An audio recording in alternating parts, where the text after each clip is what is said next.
What's happening, fam? L.A.R. movement still moving. Book is entitled Lessons from a Non-Custodial Father at Amazon, Kindle, and Create Space. Link will be in the description box below as usual. Go get it. PayPal link there also. They asked me to put it up, so I'll put it up. Thanks everybody for supporting. But this video is entitled The Courage to Live in Truth. A lot of people think it's okay to speak the truth. You know, you're telling truth to power, but we don't address that once you recognize the truth,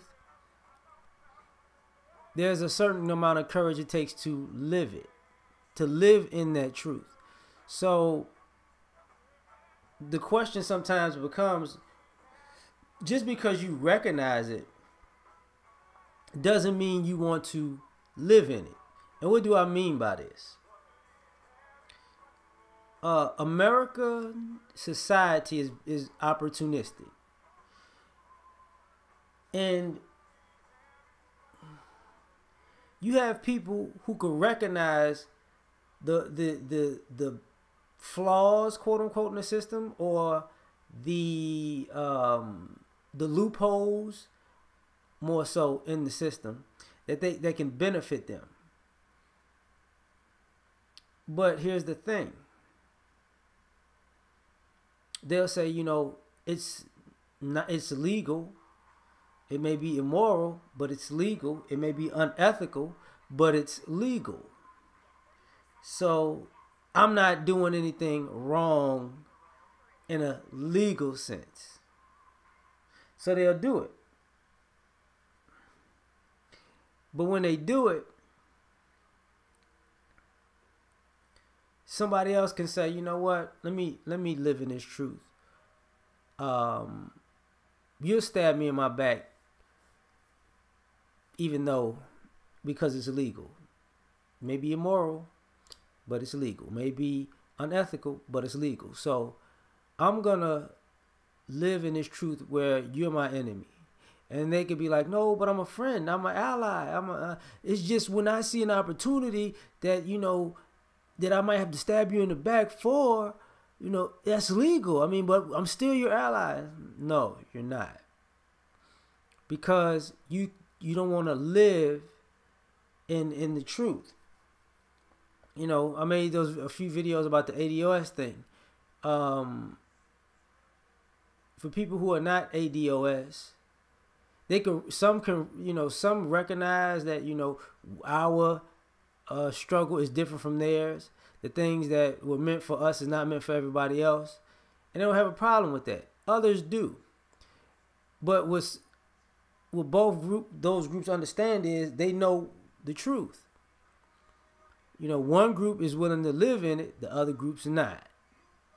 You know, they're not willing to walk in that truth. They don't have the courage to say, you know, nah. Same thing when we have tough discussion as a people, that, you know, we know how America works, we know how society works.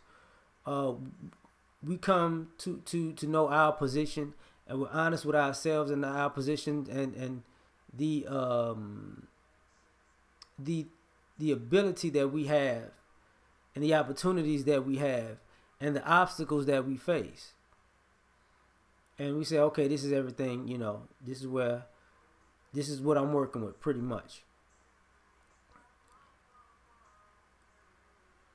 So when we journey out through society, we can live in the truth. And other people, you know, and I used to get on people about that. Oh, it's 2016, it's 2017, it's 2018, it's 2019. Why are we still dealing with this? That's because you don't have the courage to walk in the truth and say this is going to keep happening, because this is what we're dealing with in society. This is what we're dealing with from other groups. This is what we've been dealing with for hundreds of years. So until you start living in reality, you're going to always keep speaking at which year it is, and you can't believe this is happening in this year. I mean, and as black people, what year did it stop and start up again? Like, was there a year that it wasn't going down like that? I just want to know. I know the answer. The answer is no. It was never a year like that. But you know, you have to be in enough, have courage to walk in the truth that, you know, people who are individuals may be your best friend, but their group collectively does not have your best interests at heart, and it is out to get you, competing against you, maybe stabbing you in the back, all at the same time, while your friend is your friend. But do you have that courage to walk in truth? Like, I remember watching a clip of Fix My Life when Ayanna Van Zant was talking to her mother, and she was like, "You're a bad mother, and don't you tell me that, you can't say that." And then she's like, "No, yeah, I can. You did X, Y, and Z. That would be something that a bad mother would do, and you did it. That's what you do, and you known to do that. So that's a bad mother." And she had to sit in that, but you know, some people can deal with the truth. Some people can hear the truth. Some people can accept the truth. But that's a big difference from walking in it. Because I'm talking about this in a sense of self-improvement. Because you really can't improve on anything unless you're willing to walk in the truth. Unless you're willing to walk in truth with yourself. To say, these are my strengths, these are my weaknesses, these are my deficiencies. And what winds up happening is, a lot of people we can all analyze our goods and our bads, right? But that doesn't necessarily mean we're going to commit to fixing our bad qualities. Because you might not have the courage enough to walk in truth to address yourself every day. You know, there are things about me that I know are detrimental for me as a person that I do. You know, and it's a constant battle every day to not do certain things, to not think certain ways, to not react to certain things. Today, give you an example. I was in the gym. I was on the phone with a young brother. What's happening? If you see this video, you know. So I'm on the phone with the brother, and I'm working out, and the guy says, "Hey man, how much you got left?" I'm like, "I got one set." I'm doing a superset, so I'm doing multiple things at the same time in the same area, and another person doing the same thing. And this guy watched me as I was going through this particular set. So as I start my last little round, I'm on a machine. I lift those weights, and I'm sitting down, and I proceed to grab the next weight. And he walks up on me like he's walking up on me. I'm like, and he's like, "You said you had one more set." I'm like, "Yeah." So then he kind of like, you know, he kind of act like he want to do something. So I stand up, and I'm still on the phone, and the guy is an older guy. It's crazy.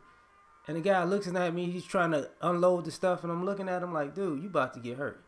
And then he's like, "But you said you got one more set." "I'm sorry, I didn't know I was doing something." I said, "Look, you're too old to not know that, you know, you're inconsiderate and you're being rude. You know exactly what you're doing. You know exactly how you came at me." And then he said something else, and I turned and looked. I said, "Look, I'm gonna tell you something. When I slap the shit out you, you're gonna remember everything I just said." And then he was just like, and I'm thinking to myself, you know, I've been doing good, but every time I leave out, they keep pulling me back in. So, but there's another guy watching what was going on, and I didn't know if he was looking at me like, "Damn, why did you didn't have to be like that?" Or he was looking at me like, "Oh, you should have slapped him." Like, he was like poker face, but I looked at him like, and I kept continuing my conversation. And the reason I say that is, you know, I have a problem with people trying to play like they're a bully. Normally, if you're that confrontational and you come around me, what's going to wind up happening is, you know, we're going to get in some type of confrontation, right? But if I know you really don't want it like that, I'm going to just leave it alone.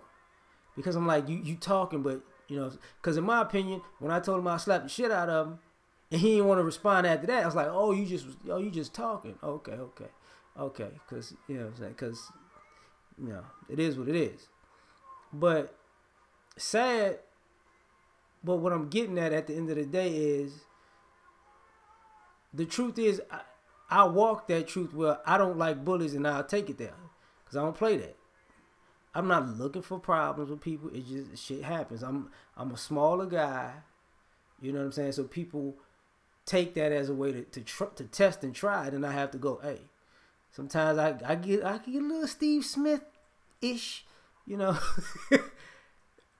But same thing when it comes to standing up for things. I could tell you it's a situation that I can't tell you yet that I had to stand up for because I walk in the truth. If I say that's what it is, that's what it is. If I got to stand on something, that's what I'm going to do. And a lot of us want to acknowledge, oh, this is the truth, this is the truth. Well, if you acknowledge it, what is the truth, you have to have the courage to stand on your convictions because there's going to be blowback. You know, you have to accept the consequences, you know. And I understand that even with myself, there are certain things that are truth, that are very true as in principles of real life things. But if I have the courage to walk in that truth, I got to have the courage to deal with the consequences that I might be dealing with when I walk through that. And a lot of us want to speak truth to power, and we have courage to do that, but then we cower when it's time to walk in that truth. So we got to figure that out. You know, if you're going to start that road, go all the way, in my opinion. Like, share, and subscribe. Catch you on the next one. Peace.